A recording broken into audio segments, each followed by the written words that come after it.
Ifenna Okeke, thank you for joining Courageous Conversations. You and I are friends. So let's even, before we Yes. get there, like I get the pleasure of knowing that I get to interview my friend who is doing something super cool and something I never thought I would see. You are the brain behind the short film Echoes.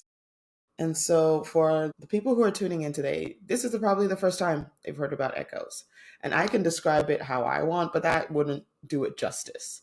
So, before I ramble on about this, I'll describe it how I want. It was a moving short film that takes African mythology, specifically Igbo mythology, talks about a very critical point in Igbo history, but showcased in a way that the fashion was beautiful, the cinematography was amazing, the emotions that you go through on this ride are so real. But I'll let you do the actual. What's Echoes?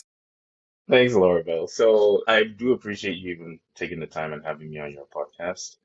I think the best way I can describe Echoes is that it is a Afro-surrealist story centered around Nigerian mythology and the Biafran War that happened in the eastern region of the country in the late 1960s. Initially, it started off as a concept and a story that merged different interests of mine, starting from my love for anime. I felt like you see anime, a lot of animes, there's like an infusion of Japanese folk and culture in it Mhm. that's very rich and present to the point that people want to go to Japan just from watching anime. And I'm like, okay, we have all these beautiful stories, these beautiful history, these beautiful characters that are based off of our spirituality and mythology. I would want that for my culture too, as a Nigerian and then as an Igbo person. So that was the initial foundation of me wanting to tell a story that just infused my culture into it, but in a beautiful way. Then there was the element of my trip to Spain in 2023, where I experienced art that had a history rooted in slavery. So in the cathedral in Sevilla, the Queen Isabella, I forget the name, but it was created because of Queen Isabella. And essentially what she would do is she would give contracts to people to go to Africa to pillage and plunder our resources. And then they'd come back and give her gifts, and she in turn would take those gifts to pay artists to create this beautiful artwork. Now, these artworks were beautiful, like stunning, and I loved it. But I was like, damn, like the history Yeah. sucks. Yeah. So I came back with that feeling, wanting to create art so beautiful, but something that I feel good about. And finally, the last piece of the whole puzzle that allowed Echoes to be born was the election in 2023. As you can imagine, or as most Nigerians know, there was a lot of tribalistic rhetoric and comments towards Peter Obi, who was running a presidency campaign. And just seeing that made me feel very odd because I would hear and see comments on like online or from people I know that surprised me. I'm like, our generation, we should be past this. You can't be telling me a person in Nigeria right now should be hating on Igbo people when there's so much more issues that you're experiencing. And in those conversations I was having with my mom at the time, just around the topic, I also kind of asked her if she felt like this was similar to the same vibe that led to the Civil War, just as a discussion. Obviously, things were much more heated back then, but it just felt like the energy and the mindset was pushing in that direction. And I felt like just because of all these things, I wanted to tell a story that had a lot to do with that moment because again, we don't talk about it in schools or back home, but also not just, I didn't want it to just be about civil war or the bad thing that happened to Igbo people. I wanted it to also have some of our culture infused into it and told in a beautiful way that when someone watches it, they empathize as opposed to sympathize. Really got that because when one of the first things I messaged you about when after you sent me the video, the movie was you talked about this thing, but I saw no violence. At no Yes. point through it did I see because I've been reading Half of a Yellow Sun by Chimamanda, and so I know of the violence, and then I know of it theoretically because my parents have told me because they had family born around that time and they were born around that time.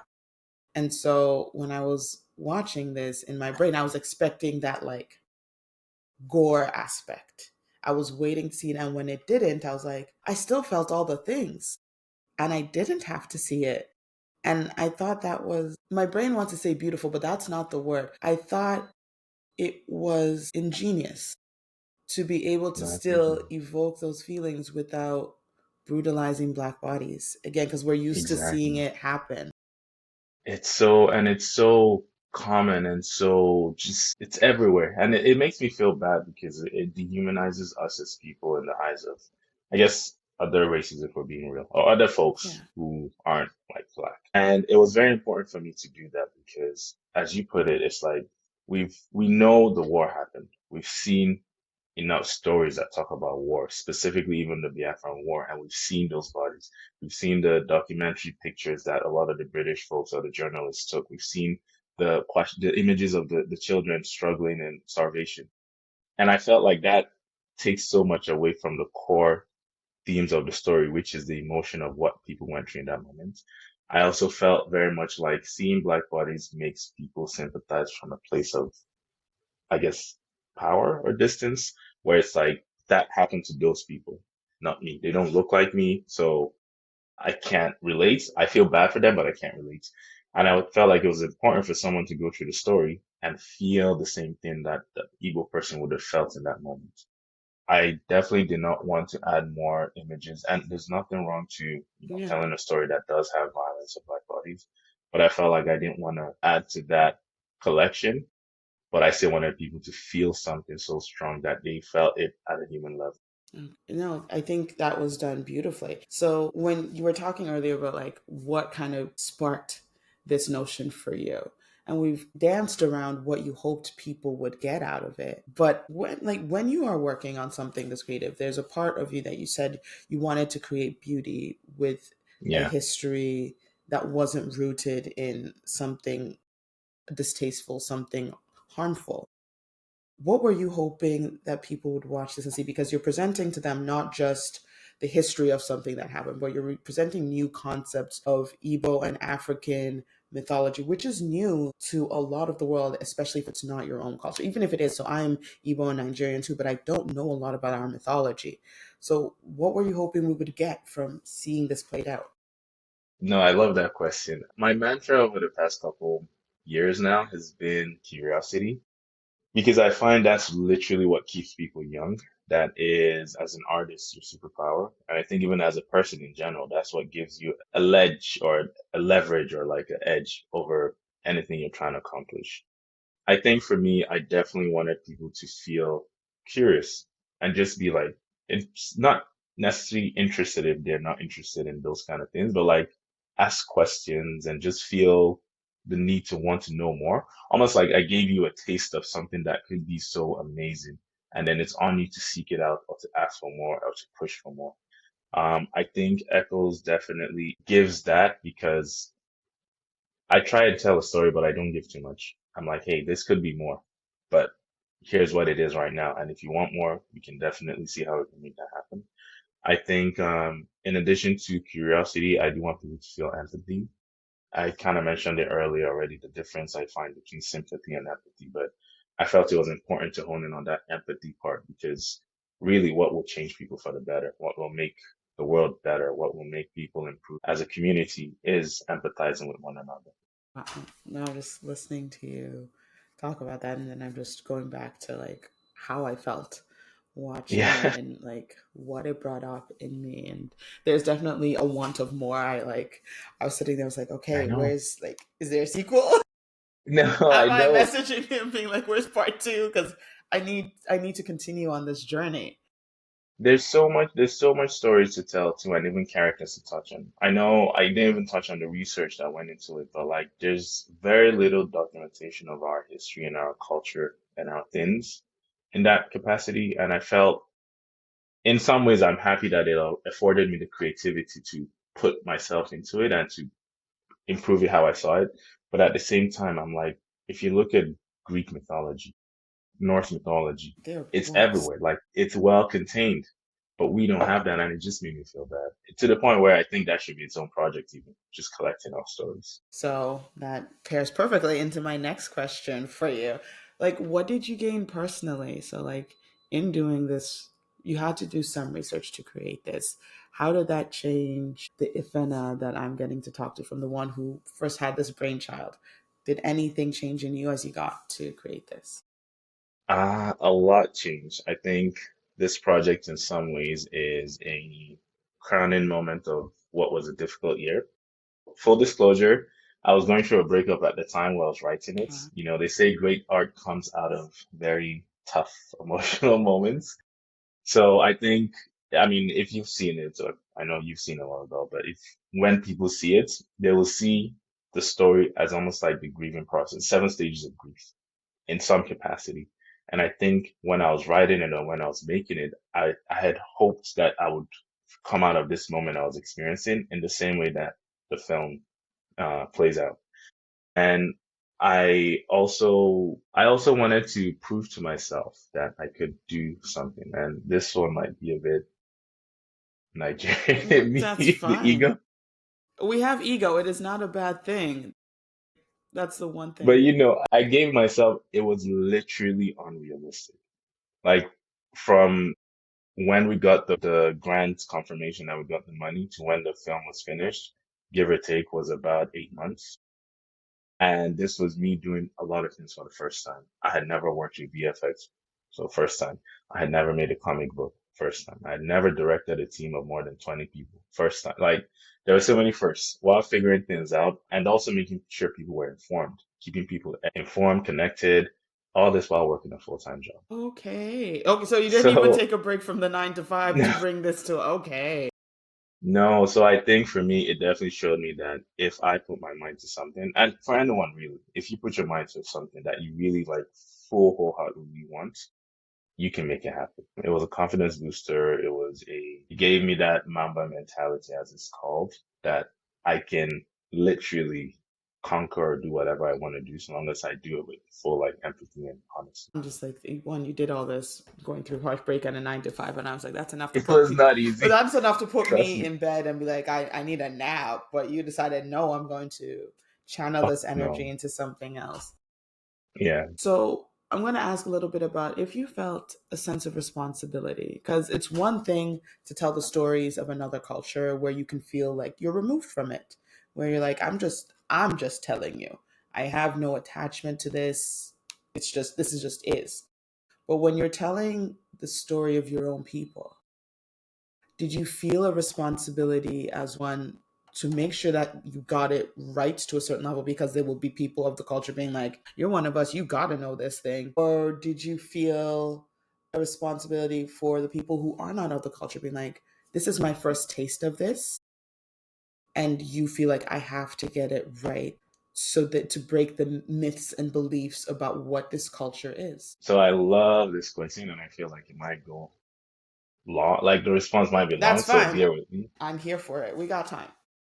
Just to level set too, I worked on it with another friend who helped me. So we worked in tandem as like essentially producing it. He also did the art direction and a lot of the creative consulting and like direction. He also was involved in it. He is from, geez, I am messing up by forgetting. He's gonna kill me. But he's from Benue, I believe, and his village is right close to Enugu, right at the Okay. border of where Enugu is, which is where I grew up. Okay. So there's that connection with our cultures. And from history, I guess to your question about like other people who are not Igbo receiving the story, he came in with that perspective of like he's not Igbo. So in order to make sure the work is as rich and good as it can be, he had to do a lot of learning. And it was interesting to him to see a lot of similarities in our cultures, in our behaviors, in our patterns, because we'd have a lot of discussions where I'd be talking about like growing up in Nigeria as an Igbo person who didn't feel Igbo because I couldn't speak the language and people would make fun of me. But then I would talk about eating okpa or coming to Canada and suddenly being able to cook all the Igbo foods I couldn't cook and speaking the language and doing a lot of Igbo things more than people who were even Igbo in Nigeria. And just in those conversations, he would draw parallels with his culture too. So I think from a non-Igbo perspective, he was very critical.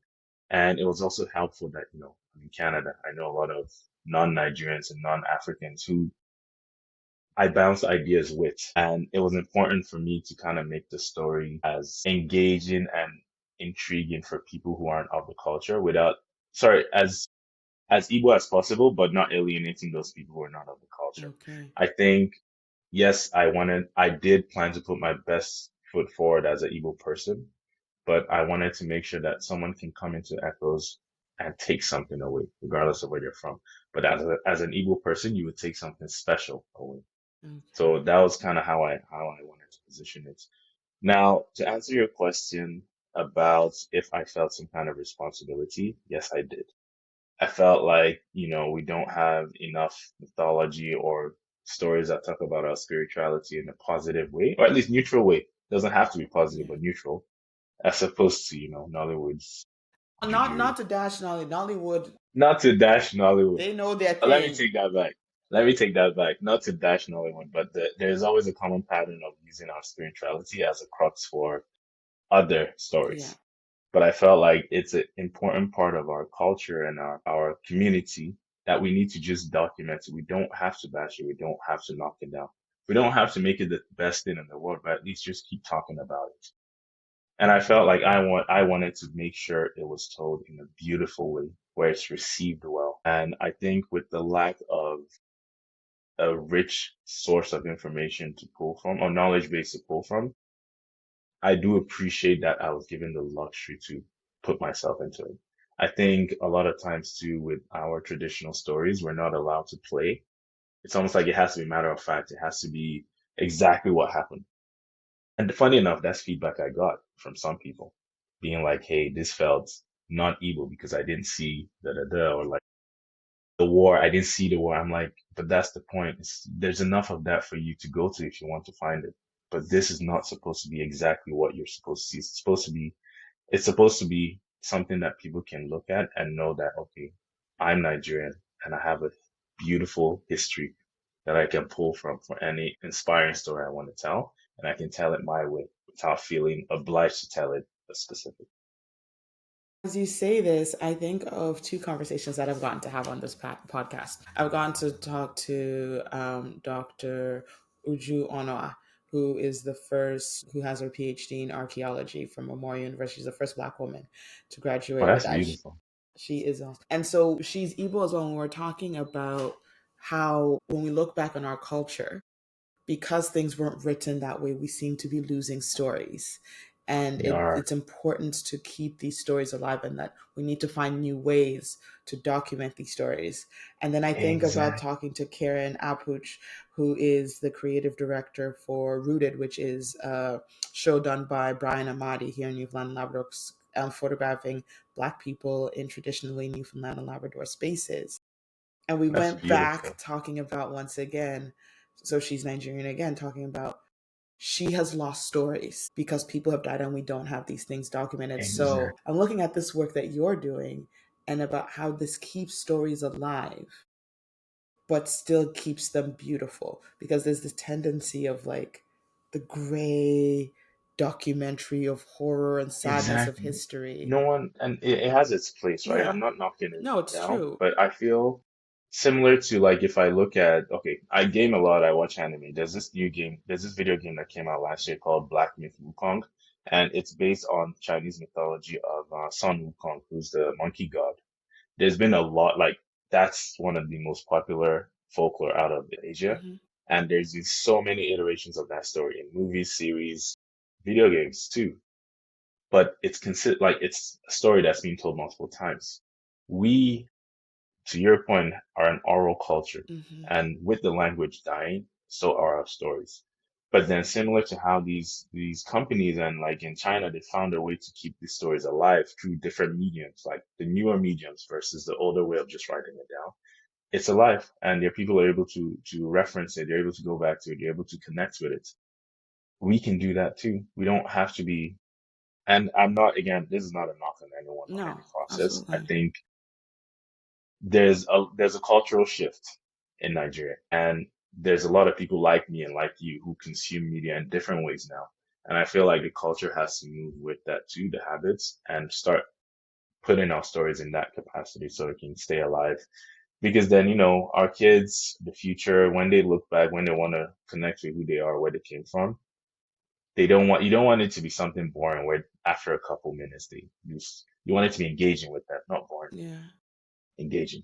No, I really like that reframe of it. And I think so. Like, I think it's very courageous to approach the documentation of our history and our people in such a manner that leaves room for joy. I think a lot of the time, when I see us documented. When we think about, if we, even if we don't do like the black versus white, if we do African specifically, we're shown in this, I want to say tribalistic, but not tribalistic in a good way, and shown as this savage, yes, Impoverished, like impoverished. Like the suffering. World Vision commercials come out. You see the flies of the children, The mosquito. and I'm just sitting there because I sit there and I really struggle when these are. And if it's not that, it is the village has never seen technology. People don't know how to handle this, and I was like, are these the same people? Like, I It's don't not. know these people in I which you don't talk. exactly these. I don't even know these people. Like who are these mans? I don't. Exactly. It's weird. It's weird. You're right. And when I see story like you do echoes the way you've done it, and I was like, and I'm looking, so like, let me backtrack. I'm on a personal journey right now, one, to also reconnect myself to culture and to how I balance with my idea of what it means to be a Nigerian Igbo woman, with the girl that was raised in Canada who loves country music and had her emo phase with the banging, with the bang. And one of the ways I'm doing that is in finding beauty in our traditional clothes. And usually, when people find me at like an event that I have to be at, that is like a momentous photography event, like I'm wearing something Nigerian and African, and it's just I'm in the room. And one thing I'll say, the way Echoes did it, I was looking at the beauty in the clothes that the Oh, people that's were wearing. that's a lot of. And all I had to say is like, I was like, I wanted to message you and be like, who was the fashion person in this? Because I need them Here's in my here's life. the crazy part. She is a stylist by like she started as a hobby, as a Hmm. something to be doing for fun. That was her first official costume design credit in a film. Tell me why everyone who's seen it always talks about. She did an amazing job. She did. And She did an amazing like, job. and it was, she had the pieces that are very like cultural, but she did it in such a fashion forward way as well, where it's like, I want that in my closet. I need that in my closet. And That even was intentional. like the hair, like, and I was just, The hair, I ooh. was, tell me, because like I was Sorry, in I keep it. stepping over your No, words. please do, because I was like, I was watching it. The storyline was there, but the fashion was there. Even just, it was the scene, the set, all of it was so rich and so beautiful. And some of it seemed so delicate in spaces, and other of it seemed so hard, but not in a bad way, but hard as in this will last the length of time, and we will be here beyond our bodies. So please tell me everything, because like I'm Don't on so worry. many levels. So I think I would like to give just a shout out to the creative team because, it's one thing to have an idea in your head, to write it down, to see how it might come about, but to see it in person. I think on set on the day like where we shot it, I was like, as they were putting the pieces and the looks together, I was just stunned, sitting in the back, being like, what? Sorry, coming in and out, giving feedback, but when they put it all together and the actors came on set, I was like, whoa, this is what we did. So first of all, the stylist, Rachel, she is Ghanaian by like ethnic Yeah. background. So she has that kind of West African reference to work off of, but she's also an amazing stylist. And she's such an interesting creator because she, similar to me, has that thought of like our culture needs to also move forward in how we approach things. So we had that similarity in how we wanted the looks to feel. We didn't want it to be very, you know, Hmm. traditional, Yeah. like Like it didn't they're need to be wearing Rappa Ankara. and Gele, the whole thing every Not time. no. We said these are gods we're talking about, right? So we need to make them feel otherworldly. We need to make them feel powerful. Like you see this, if you see this person walking on the street, this was a sentence we had. If you see this person walking on the street, you want to feel like, wow, who is that person? Okay. Why do they glow or stand out so much? And what about them makes me want to just go talk to them? But you also didn't want them to feel so out of place where it's like it didn't seem realistic. Like imagine someone tying a rapper walking on the street like that doesn't No. make sense. Yeah. But then you see the outfits and you're like, hold on, okay, I can kind of see where this is going. The hair was done by two folks. So the first is Asia. She designed it. Amazing artist too, multidisciplinary. She designed like a lot of the artwork, the hair that you saw, the direction and where she wanted it to go. And then Deandra, who was a hairstylist, came in person to do the actual fittings and the work. And then last but definitely not least was Tammy, the makeup artist. Amazing. And like again, all this, yes, was given off of the directions that I put together. But it's one thing to tell someone to do it. It's another thing to see them do it way above and beyond your expectation. Like when you talk about makeup artistry, there's a scene where one of the girls is doing something with their hands, and you see like the gold fingers, and I was like, there is nowhere in my life where I need gold fingertips, but I need gold fingertips, not gold nails, like just the full finger. And it looked so, it's like the contrast of the colors with the browns and the orange and the gold, and it was just, it made us feel royal. Yes, And I think, as like when I sit here thinking about how when we're trying to bring ourselves into predominantly white spaces and like cultures, I've never seen us shown in a royal way where it didn't seem like we were trying to be Western royal, where we just embody like that ours was enough and it was beautiful exactly. to be ours.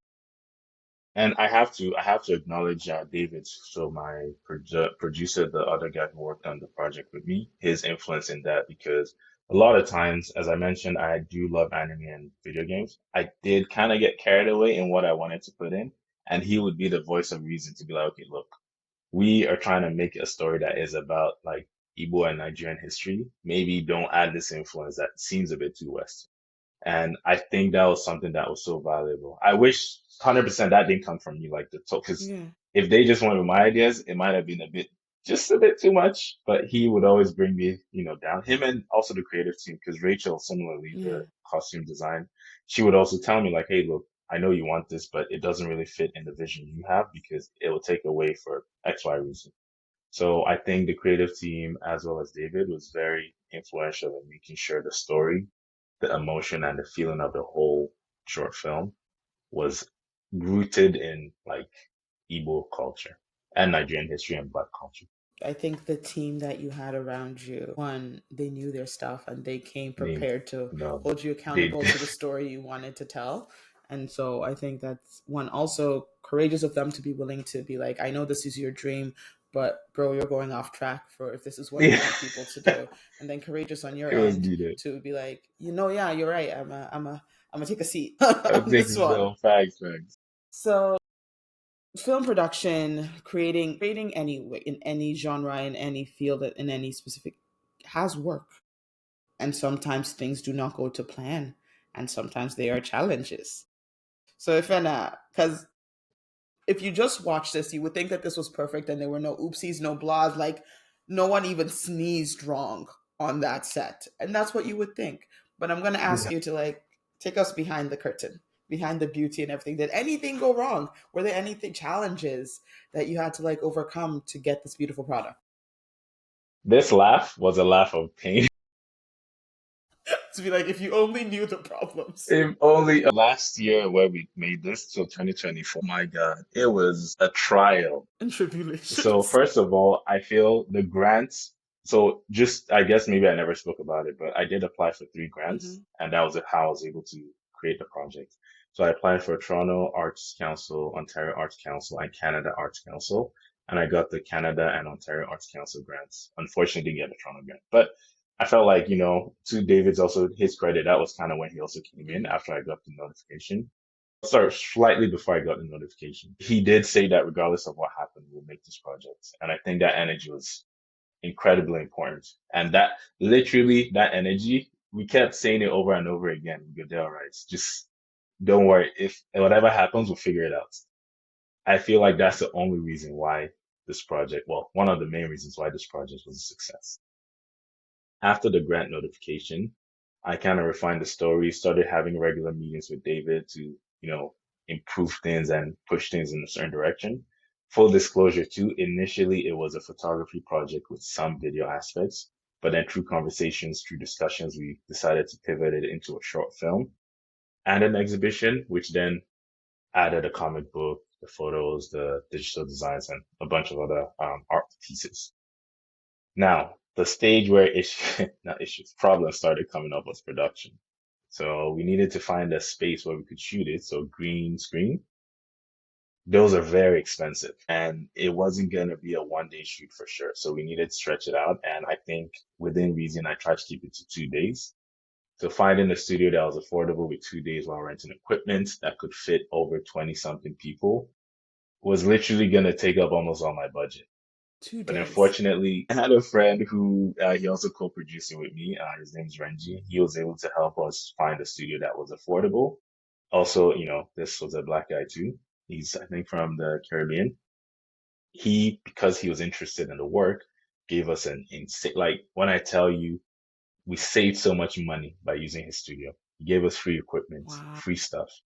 So that was the first problem. Second one was in just figuring out how we're gonna shoot this with the designs. David, so the art director, he also designed the background. So all the whole world you see is his architectural design and stuff. I need David. Yeah, figuring out how to put that, like the vision we have for the backgrounds from a digital point of view, into reality because we needed to match the lighting. We needed to match the perspective. We needed to make sure the actors, when they stand in the set, it felt natural to them. So we needed to have elements in the set that were physical, not just digital. So figuring out the props we needed to get, all this we had never done before. So we had to just figure shit out. Like I'm literally sitting figure it here out as we thinking, go. what parts of the world were you visiting to get this done? And now you're telling me it's green screen and a studio. It's Because I'm green. sitting there, It's all green I was screen. like, did And you even like the way that travel for this? If I like, wish, because I was trying to even the find it. way all the actors, the way they moved in it, we had to figure all that out. So just that whole moment, and also the costume design, the makeup, there was a lot of figuring out with the scheduling, with the people that were involved. So just the production part of it was complicated, but that was phase one. So I don't know if you've seen Avengers. I love referencing Yes, my favorite absolutely. movies. The two Avengers, Infinity War and Endgame. So Infinity War is like this whole big battle is happening, and right at the end, Thanos snaps his fingers Yes. still. For me, I felt like yes, the production when it ended in a positive way. Everyone had an amazing time. But that literally was phase one. I didn't know what was gonna happen next because the next phase of it was where work started. So I took a couple weeks break and then we kicked gear into post production. Fortunately, we had the pleasure of working with this animator from Magic Carpet. I don't know if you know them. They're a big animation studio in Nigeria, but his name is Duru. Amazing. Like when I tell you, even the luck of finding him was another part that I didn't talk about because we had someone who we signed up for VFX who dropped out literally 2 weeks before we started shooting. Tell exactly that gave me almost gave me a heart attack. But fortunately, we found Duru, and he did like again. He was interested in the project, Igbo guy too, so he was about like what we're trying to do. First, then we start communicating with him, send him the videos, send him the architectural designs from David. The first character he worked on, which was in Quad, the opening scene, he lost all the things he had worked on in the first. So it didn't happen like in I think we had done some work before, but he lost it. So it took not to his fault, his computer broke down. But then it took another couple weeks for things to get going.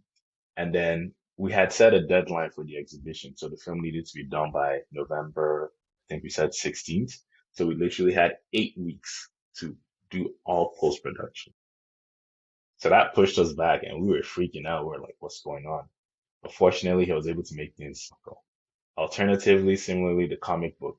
We're still, I think, up until this point, we did have someone who would help with the comic book, but just in coordinating those meetings was complicated.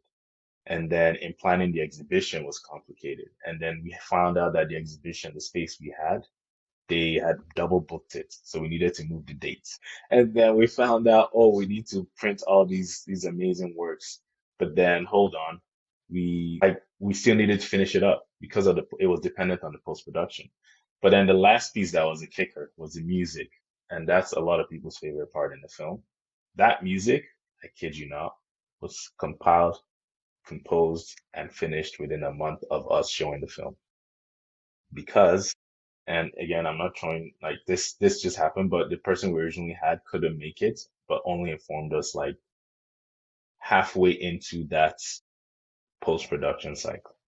So we literally had 6 weeks to find someone else, which fortunately David had a friend who he was working with who came on and he made, I think, when they say God works in your favor, because tell me why the soundtrack was just so like, oh I my God, wasn't it even gonna was, touch that one. I was like, I don't even have the words for that one.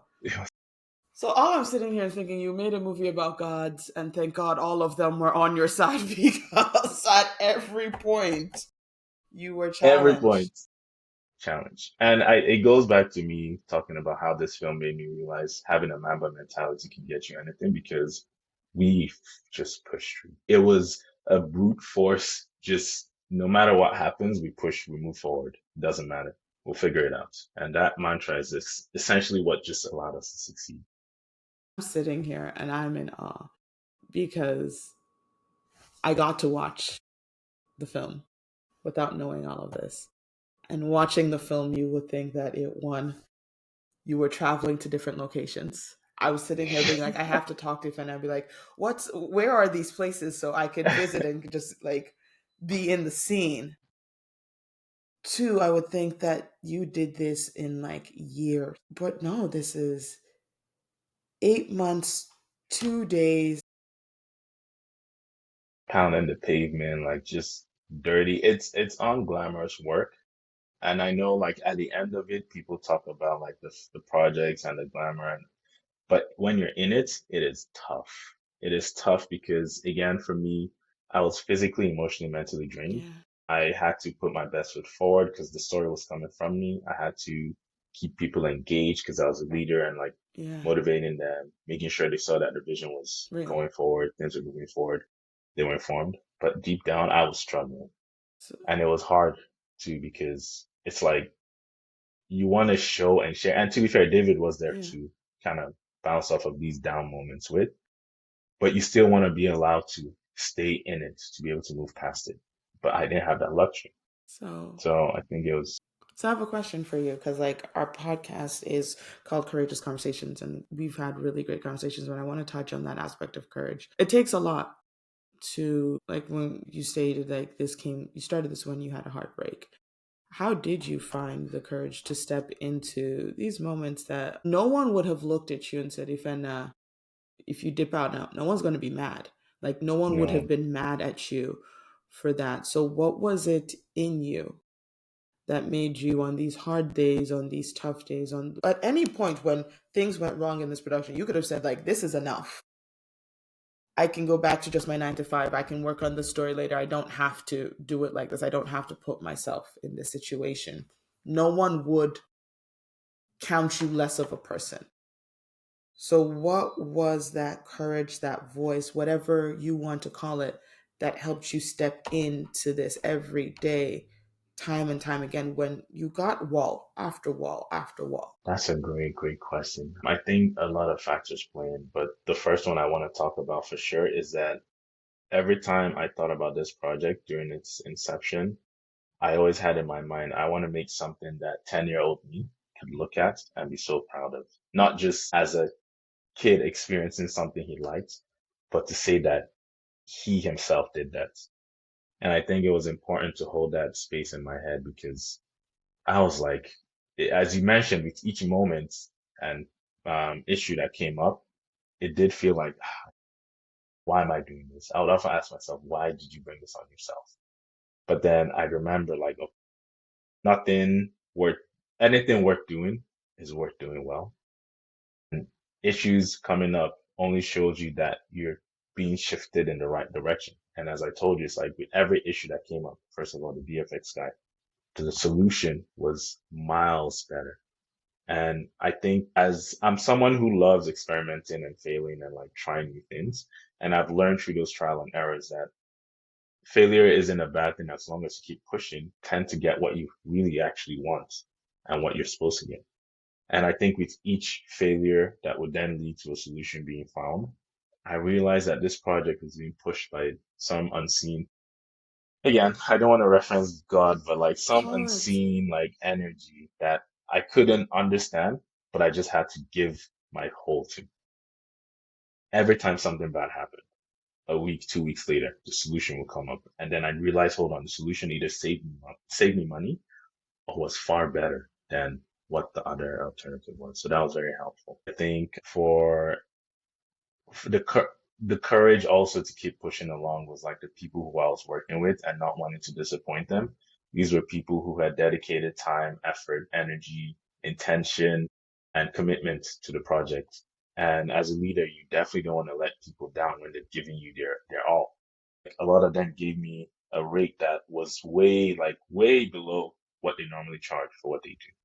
And I was like, that's something I have to be thankful for, which being thankful means I need to make sure this succeeds. So Right. in not disappointing them was another thing. And finally, I just, as you say, Nigeria, I have a strong head. I was like, me fail? Not an Not option. today. Not an option. Failure is exact like black excellence, like I cannot fail my people. That I think that was where the pride part came in. I was like, yes, this is hard, but hard things happen or tough things happen. And I'm not someone who gives up when things get tough. So in order to prove to myself that I have it within me to overcome, I was like, I'm gonna see this through. Like for me, it was like if I see this through, I can really do anything. Completing the project was a sign to myself that you have no excuse not to succeed in life. And That nugget of like yeah, your mic drop moment. Unfortunately, you don't get my to walk away at this moment. no. This is mic drop, pick it up. We got encores to go through. And so I was surprised because I thought the book came before the film. So did they go in tandem? What was the process for that? So the comic book was me again. The whole project is me wanting to do things that I enjoyed. Okay. I love reading comic books and like novels as a kid, and part of the project, initial concept of the project was a short film, photos and art exhibition, Okay. like showing the short film and the photos. But then as we went along, speaking with David, we kind of like, I was like, hold on, I did want to make a comic book initially, way back, but I just pushed that idea away. Can we do Okay. that? Again, the whole project was a project of exploration. Yeah. So similarly, some of the issues that we encountered, I found someone, they pulled out. We found another person who's in Nigeria, and her artwork was exceptional. It was unique, and we felt like it would be a good way to tell the story because her style is very unique, similar to the short film, but it's also based out of Nigeria. Right. So the comic book was more of a supplement to the story. So it kind of came after the fact or alongside, essentially. We had the overall theme and story that we're going to tell, and then the comic book was supposed to add to, or is supposed to add to. So I'm going to ask a selfish question for me. Okay. And like, if you're going to reject this offer, just know that everyone watching will know what you're rejecting. How do I get the comic book?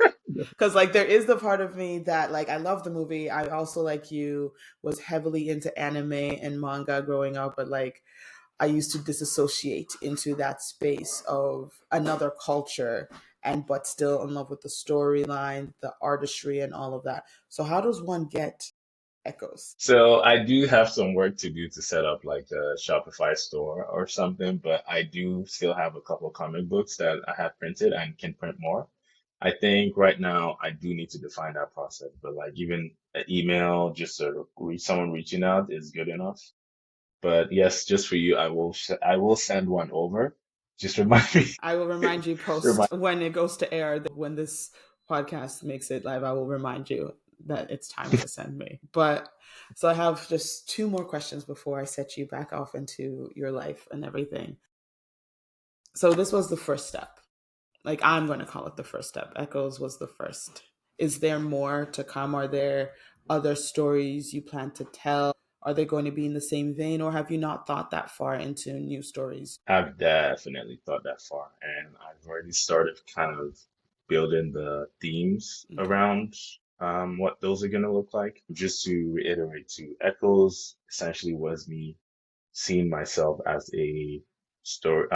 What's the word?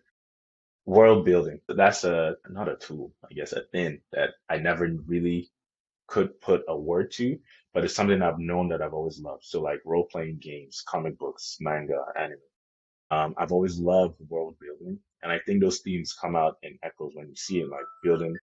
Oh, sorry, my alarm is going No off. worries. Sorry. All good. But yeah, I think those themes show up in the film and the project when you see it because everything is connected. Like if you saw the exhibition, it was so rich in stories that are not present in the film, nor are they present in the comic book. Okay. But seeing everything together just gave a full experience of the space. So for me, Echoes is a project that will enter different mediums. I don't see it tied to just one, Okay. but the strongest I feel most pressing one that I want to do is an anime in the style of Castlevania, in the style of Hunter x Hunter, in the style of what's it called? Oh my God, why am I forgetting this one now? Okay. But Full Metal Alchemist. Okay, So like you're naming some hard hitters. exactly. Okay. Because for me, it's like I can already see the vision for the story I want to tell. I think it's just putting together like a package of what it needs to be, putting together like a pilot, maybe 30 second to 1 minute trailer, and then shopping that around and seeing what I can get. I feel like it will do amazing because we as Africans, we as Nigerians, we as Igbo people have such a rich culture Yeah. that you can draw parallels to a lot of other cultures. Like Amadioha, who is also Shango, is Thor. And you can even draw parallels to just African gods and goddesses and like moments in Western culture or history, like the Igbo land in Yes. America. Like there's all these rich stories that you can connect. And I'm like, I already see those connections and I just need to put it down on paper. So for me, the anime is definitely something that I'm starting to explore and I want to push hard on. But beyond that, yeah, for sure, like expanding the comic book, maybe doing another film, maybe possibly. I'm working different ideas right now, but I think the anime is the key one. For Okay. Viewers, listeners, if you are connected to that space and you want to support this is Ifenna Okeke. They are creative. They are working on making sure the stories that have not yet been told but deserve to be told get the opportunity to be heard. Find him, help him, support him. If you're an angel investor, this is the this is this it. is the project you're Please. looking for. So I have, well, one slash splits up into two questions for you. If people watching right now are, you have tickled that thing in the back of their head that says, okay, yes, it's scary. I'm going to need to be brave in order to live this dream, this spark that has been keeping me up for a while. What would you tell them? That's a hard question. It's a tough question. I think it's important to not complicated. And I find like that's a very common thread and theme with people who are trying to explore any creative aspect or just like dive deep within themselves. I feel like, well, first of all, sorry, I feel like you have to be very honest and vulnerable with who you are, with yourself and with everyone around you. That's something I struggled with for sure. But I think when I started being more open and vulnerable with like who I was, the things I liked, what I wanted to do, I saw people reaching out and helping more. And like, it was weird because you would think the opposite will happen, but I saw a different experience. And even in being vulnerable, that's the only reason why I'm able to tell Echoes because it is a unconventional story. And in my head, I was thinking like, why would someone want to watch this? It's silly. It's stupid. It's too much. Lo and behold, you have people talking about it and appreciating it. So I think definitely being vulnerable and open and honest about who you are, what you like, what you want is very important. I think being yourself for sure. I'm trying to find it right. Sorry, can you rephrase the question again? Let Yeah, me see if so I, people watching, listening who are trying to figure out how to be courageous and do the thing you did, how yes. would you help them step into it? So I definitely believe you shouldn't overthink it because a lot of times we complicate things where it's not needed. I found with this film, it was interesting that all it took was a lot of coordination and communication as opposed to a lot of, it wasn't outlandish creative ideas. It was just communication and coordination. That's all. And I think, yeah, taking risks, being okay with taking risks. It could have failed 100%. And I was scared every step that it was going to fail.